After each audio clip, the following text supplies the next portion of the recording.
आज ही Doubtnut app download करें। Doubtnut पर होगा अब आपके सभी मैथ्स, केमिस्ट्री, फिजिक्स और बायोलॉजी डाउट्स का सफाया। बस अपने क्वेश्चन की फोटो खींचो, उसे क्रॉप करो और तुरंत वीडियो सोल्यूशन पाओ। Download now. असर्शन रीजन का हमारे पास में क्वेश्चन है जिसमें असर्शन हमें दे रखा है कि वायरस के पास सिर्फ कोई एक न्यूक्लिक एसिड होता है डीएनए या आरएनए में से। ये बात बिल्कुल सही है। वायरस जो हैं इन्हें एक तरह से कनेक्टिंग लिंक कहा जा सकता है लिविंग और नॉन लिविंग थिंग्स के बीच में, क्योंकि जेनेटिक मटेरियल तो इनके पास में होता है लेकिन सेल्यूलर स्ट्रक्चर ये पोजेस नहीं करते। तो इनके पास वायरसेस का अगर हम स्ट्रक्चर देखते हैं तो इनके पास सभी लिविंग बीइंग्स की तरह जेनेटिक मटेरियल है, लेकिन लिविंग ऑर्गेनिजम्स जो हैं वो सेल्स के बने हुए होने चाहिए और वायरस के पास अपना कोई भी सेलुलर स्ट्रक्चर नहीं होता, बल्कि ये जेनेटिक मटेरियल जो है ये एक प्रोटीन कोट के अंदर या एक कैप्सिड के अंदर एनक्लोज्ड होता है।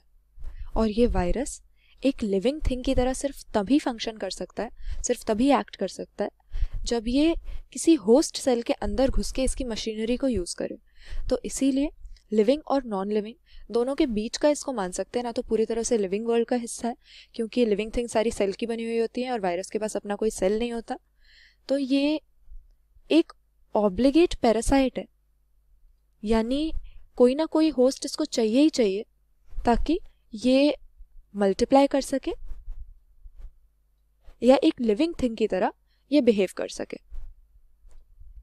तो यहाँ पर हमने डिस्कस किया कि ये प्रोटीन कोट से सराउंडेड जेनेटिक मटेरियल का बना हुआ होता है।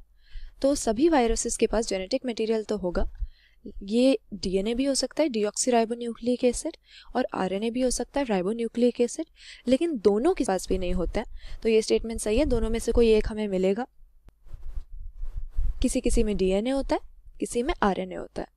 रीज़न इसका हमें दे रखा है कि जो छोटे साइज के वायरस होते हैं इन्हें क्रिस्टलाइज किया जा सकता है।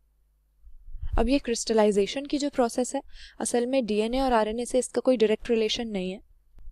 सबसे पहले वायरसेस को 1935 में वेंडेल स्टैनली नाम के एक साइंटिस्ट थे, उन्होंने क्रिस्टलाइज किया था।